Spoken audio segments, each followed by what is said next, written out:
आशा के मोती चैनल में आज मैं आपको करवा चौथ की कहानी सुनाने जा रही हूँ। करवा चौथ का व्रत कार्तिक मास के कृष्ण पक्ष में किया जाता है। सौभाग्यवती स्त्रियां अटल सुहाग, पति की दीर्घ आयु, स्वास्थ्य व मंगल कामना के लिए करवा चौथ के दिन व्रत करती हैं। महिलाएं पूरे दिन निर्जला व्रत रखकर शाम को चांद को अर्घ देकर व्रत खोलती हैं। गणेश जी की पूजा विधि विधान के साथ की जाती है, जिसके बाद करवा चौथ व्रत कथा सुनना जरूरी है। मान्यता है कि इससे अखंड सौभाग्य की प्राप्ति होती है। बहुत समय पहले की बात है। एक साहूकार के 7 बेटे और उनकी एक बहन करवा थी।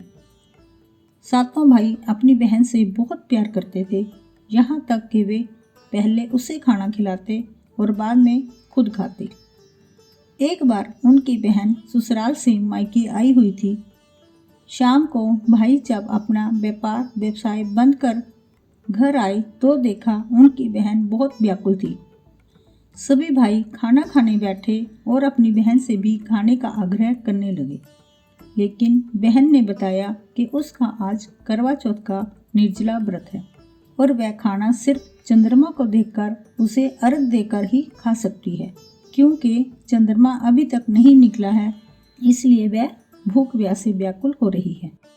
सबसे छोटे भाई से अपनी बहन की हालत देखी नहीं जा रही थी और वह दूर पीपल के पेड़ पर एक दीपक जलाकर छलनी की ओट में रख देता है। दूर से देखने पर वह ऐसा प्रतीत होता है जैसे चतुर्थी का चांद उदित हो रहा हो।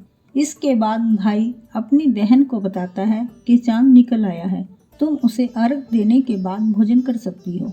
बहन खुशी के मारे सीढ़ियों पर चढ़कर चांद को देखती है, उसे अर्घ देकर खाना खाने बैठ जाती है।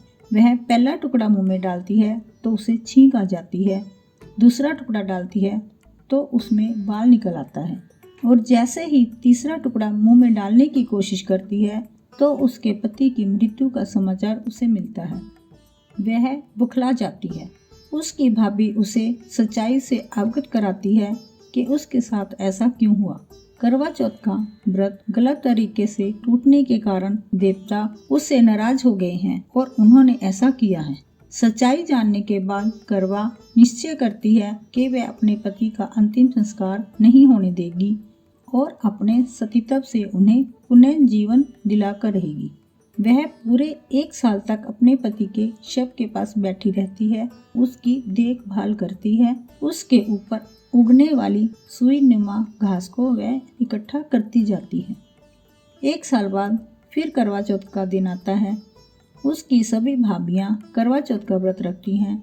जब भाभियां उससे आशीर्वाद लेने आती हैं तो वह प्रत्येक भाभी से यम सुई ले लो, पिया सुई दे दो, मुझे भी अपनी जैसी सुहागन बना दो, ऐसा आग्रह करती है। लेकिन हर बार भाभी उसे अगली भाभी से आग्रह करने को कह चली जाती है। इस प्रकार जब 6 नंबर की भाभी आती है तो करवा उससे भी यही बात दोहराती है। यह भाभी उसे बताती है कि सबसे छोटे भाई की वजह से उसका व्रत टूटा था।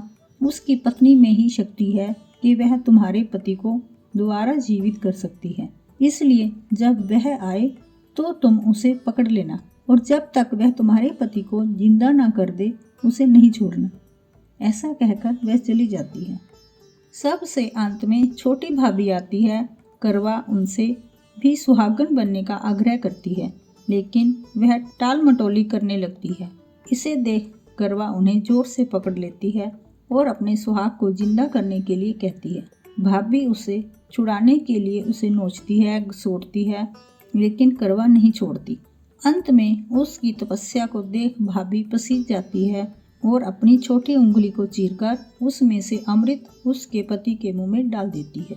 करवा का पति तुरंत श्री गणेश कहता हुआ उठ बैठता है।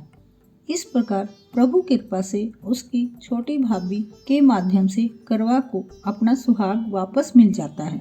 हे श्री गणेश माँ गौरी, जिस प्रकार करवा को चिर सुहागन का वरदान आपसे मिला है, वैसे ही सब सुहागनों को मिले।